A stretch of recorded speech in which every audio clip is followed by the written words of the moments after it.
Então, a gente vai começar a conversar agora. Eu escolhi o tema da nossa conversa de hoje, o problema não é você. Então, quando te dão uma partitura, você está numa banda ou numa orquestra ou num grupo, te dão uma partitura para você ler, você olha tudo aquilo. Cara, e o que aquilo vai te dizer? Pensa bem. Quando você foi aprender a ler partitura, você aprendeu semibreve igual a 4, mínimo igual a 2, semínimo igual a 1, colcheia igual a meia. Será mesmo? Isso num compasso 4x4 é verdade, mas isso não é uma verdade absoluta. Então já começa daí. Então você pega um livro de teoria e começa a ler o livro inteiro. Aí começa as definições, semibreve, mínima, semínima, colcheia, começa aquele monte de definição. E aí eles começam a relacionar com valores, e daí já vai para a fórmula de compasso, e a coisa vai crescendo. A informação teórica vai crescendo.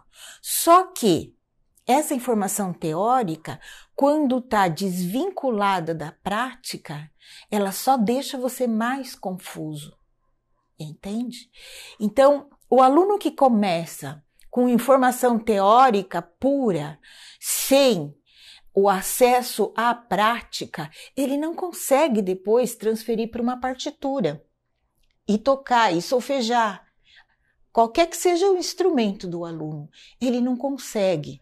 Por quê? É culpa dele? Não é. É falta de metodologia para ensinar a ler partitura, para ensinar o aluno a se familiarizar com a partitura. Então, eu trouxe aqui alguns passos. Primeira coisa que a gente deve fazer é sentir o pulso. Vamos esquecer a partitura, vamos esquecer o instrumento, vamos esquecer tudo. Tá só aqui no vermelhinho. Eu vou sentir o pulso. E o que é isso? Sentir o pulso.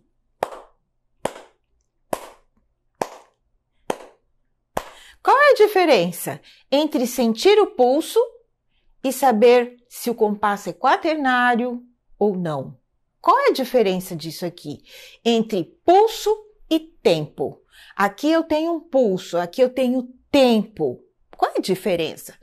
Sentir o pulso é uma constante. Você continua, qualquer batida compassada é um pulso. Agora, quando você pega esse pulso e divide por 4, aí eu tenho tempo, aí eu tenho compasso, aí eu tenho tempos do compasso. E aí eu tenho tempo mais forte, tempo mais fraco. Então, eu vou sentir o pulso primeiro, e daí eu vou separar em 4 tempos, que é para nós o mais comum, tá? Então, eu vou começar. Tá, tá, tá, tá, tá, tá, tá. O primeiro tempo mais forte, os outros tempos mais suave. Isso me define um compasso quaternário. Eu quero um compasso ternário. O que eu faço? Eu faço tá, tá, tá, tá, tá, tá, tá. Então agora eu tô começando a entender o que é pulso e o que é tempo. Como isso pode e tem que estar vinculado um no outro. O tempo tem que estar vinculado a um pulso. Toda música tem um pulso e o tempo, os compassos, a organização rítmica tem que estar vinculada a esse pulso. É sempre assim. Quando o aluno não aprende isso, não tem nem noção do que é um pulso, nem do que é um compasso, os tempos de um compasso, e já vai tendo que decorar valores de notas, isso é muito complicado. Na hora de pôr na partitura, o aluno não consegue. E não é culpa dele. É culpa do método que foi usado. É necessário usar um método gradativo que primeiro se sinta a pulsação, o pulso, os tempos e depois você faz um som e a hora que você tiver internalizado esse som, aí você passa para a partitura. Antes disso, não. E aí? Sentir pulso e sentir o compasso. Até aqui, até que os alunos entendem rápido. Agora, essa parte aqui de silabação dificilmente é realizada. Passa aqui, as pessoas daqui já pulam para cá e continuam a leitura. Eles não passam por esses processos todos aqui. É importante que na metodologia tenha esses processos aqui. A silabação. O que é silabação? Para cada som, eu vou colocar uma sílaba. Eu posso escolher a sílaba que eu quiser. E eu, por exemplo, escolhi tá. Tá, tá, tá, tá. E quando eu tiver dois sons no mesmo pulso, ó, dois sons, eu não sei que figura que é, não me interessa agora. Dois sons no mesmo pulso, eu vou falar taca, taca, taca, taca, taca, taca, taca, taca. Esse aqui é meu pulso. E esses sons que eu estou emitindo são 2 sons por pulso. Agora, eu vou emitir 3 sons por pulso. Não interessa o valor da nota. Não interessa do som. Eu vou fazer pulsação e vou falar taquite, taquite, taquite, taquite, taquite, taquite, taquite, taquite. Eu dividi o meu pulso em 3 partes iguais. Então, o aluno tem que primeiro entender isso. Você tem que primeiro entender essa divisão do pulso em partes iguais, e essa divisão por 2, por 3, por 4. Agora, eu vou dividir o pulso por 4. Tacadimi, tacadimi, tacadimi, tacadimi, tacadimi, tacadimi. Eu não sei que figura é essa. Não preciso saber agora. Eu preciso internalizar que a divisão do pulso por 4 me oferece isso. Tagadimi, tacadimi, tacadimi, tacadimi, ta. Eu estou usando essa silabação que o professor doutor Marcelo Coelho ensina. Ele é meu professor até hoje de ritmo. E eu amo a metodologia dele. Ele usa a metodologia do ritmo aditivo, divisivo e Cornacol. Esses 3 é a rítmica triádica, metodologia triádica, que ele fala, o professor Marcelo Coelho. Se vocês quiserem aprender mais a fundo esse processo rítmico, sigam o professor Marcelo Coelho. Ele é meu professor até hoje, tá? Então, essa silabação, ele que ensinou, eu peguei dele, né? Tacadimi, tacadimi, tacadimi, taca. 1, 2, 3, 4. Tacadimi. Eu dividi em 4 o meu pulso. Tacadimi, tacadimi, tacadimi, tacadimi, tacadimi, taca. Tá, tá, tá, tá. Taca, taca, taca, tá. Taquite, taquite, taquite, taquite, tacadimi, tacadimi, tacadimi, tacadimi. Vocês viram que eu usei várias subdivisões e várias figuras. Só que eu não sei ainda que figuras são essas. Nem o meu aluno não sabe. E não interessa, mas ele sabe falar. Então, eu vou construir padrões que o professor Marcelo chama envelopar. né? Eu construo padrões rítmicos e eu fico solfejando e eu tô envelopando. O que que é isso? Eu tô interiorizando. Eu tô interiorizando isso e ele vai fazer parte do meu pensamento, da minha mente, antes de eu saber que figura eu vou escrever, que figura eu vou representar aquele som. Eu não sei ainda, mas eu sei dividir o pulso por 4, por 3, por 2, por 5, né? Eu sei dividir o meu pulso. Então, o aluno precisa envelopar todos construir esses padrões e tornar isso muito prático, muito automático, muito interiorizado dentro dele. Depois que ele construiu isso daqui, aí agora ele sabe o que é um pulso, ele sabe qual é a relação de um compasso, de um tempo para um pulso. Qual a relação do tempo para o pulso? Ele sabe. Ele sabe identificar um compasso quaternário, de um ternário, de um binário, pela acentuação do tempo 1. Tá? Então, veja. Que compasso é esse? 1, 2, 3, 4. 1, 2, 3. É um compasso quaternário. Eu sei identificar pela acentuação do primeiro tempo se é um ternário também.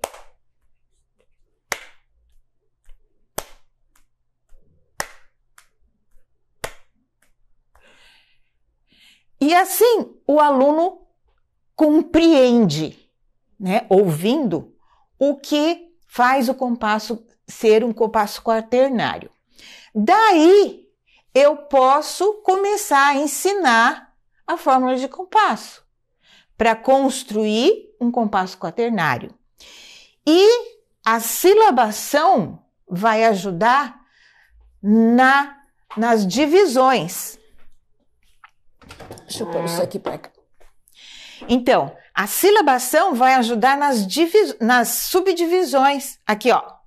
Tacatá, tacadimitá. Tacatá, tacadimitá, tacatá, tacadimitá, tacatá, tacadimitá. Eu sei as subdivisões. Então, agora eu posso apresentar isso aqui para o meu aluno. Porque agora ele já interiorizou, ele já aprendeu a fazer o ritmo. Então, aí eu chego no Pozzoli. Olha lá o Pozzoli. Pozzoli 2/4, olha lá. Aí eu já consigo entender o que a fórmula me pede, já consigo entender aqui o que a fórmula diz, e agora eu consigo identificar isso aqui. Tá, tá, tá. A pausa é importante. Você não produz som nenhum, mas a pulsação tem que continuar. Então eu vou fazer o Pozzoli aqui, esse é um exercício do Pozzoli. Vou fazer ele várias vezes aqui e depois esse várias vezes, ó. Tá, tá, tá. Tá, tá, tá. Tá. Você viu que a pulsação continua? Se eu não fizer a pulsação da pausa, quando eu tiver várias pausas aqui, eu vou me perder. Aí eu não consigo mais ler. Eu começo a ler a partitura, vem 2, 3 compassos de pausa, pronto, acabou. Não consigo mais. Perdi, tô perdida. Aí tem que começar tudo de novo, tem que parar e tal, tal. Então, a pausa é importante. A pulsação tem que continuar e você tem que continuar sentindo o pulso na pausa também. Aqui, tá, taca, tá. Tá, tá, tá. Então, eu peguei exemplos muito simples para ensinar essa metodologia, para ensinar esse jeito de aprender as pulsações, esse jeito de um aluno aprender a parte rítmica de uma partitura. Porque, olha, o que mais trava qualquer pessoa é o ritmo. Na leitura de uma partitura, numa orquestra, numa banda, ou você lendo no piano mesmo, o que trava é o ritmo. Quando a pessoa não sabe colocar a pulsação, quando a pessoa não sabe onde está a pulsação, quando a pessoa não sabe subdividir essa pulsação, ele trava. E o problema não é você que é ruim de ritmo. Não é. É a metodologia que foi usada no seu aprendizado. Eu também aprendi. Vai lá no livro de teoria e olha, decora quanto vale cada figura, decora o nome da figura, decora, vai lá no livro de teoria, lê, troca de livro, vai lá. Só aumenta a confusão. Você vai cada vez mais definições teóricas, elas são importantes, mas elas sozinhas não resolvem o problema, tá? Então, elas são importantes, essas definições. Não estou dizendo que você não deva fazer isso, ler. Deve ler, mas ela sozinha não vai ajudar na sua leitura. Você precisa passar por essas fases aqui, rítmicas. Sempre começar a sentir o pulso, compasso, silabação. Isso aqui, as pessoas não fazem isso. Ou é preguiça, ou falta de tempo, ou não querem fazer. Então, fica prejudicada a leitura. Essa silabação é super importante. E construir os padrões também. Isso a gente faz nos estudos rítmicos do nosso curso. A gente tem os estudos rítmicos que a gente constrói os padrões, sempre solfejando, antes de poder aplicá-los no piano. Quando eu vou para o piano, eu já tenho essa parte rítmica resolvida, a parte melódica resolvida, a harmônica também. O que eu vou fazer no teclado agora? Eu vou... só a parte técnica é que vai importar. Como é que eu vou resolver esse ritmo? Mas eu já entendi ele, eu já sei fazer, eu já sei solfejar. Eu agora só preciso transmitir isso tecnicamente para o instrumento. Se o meu instrumento é o piano, eu vou saber fazer. Se for um clarinete, um saxofone, ou se for um violino, um violoncelo, cada um tem o seu grau de técnica para desenvolver cada ritmo desse.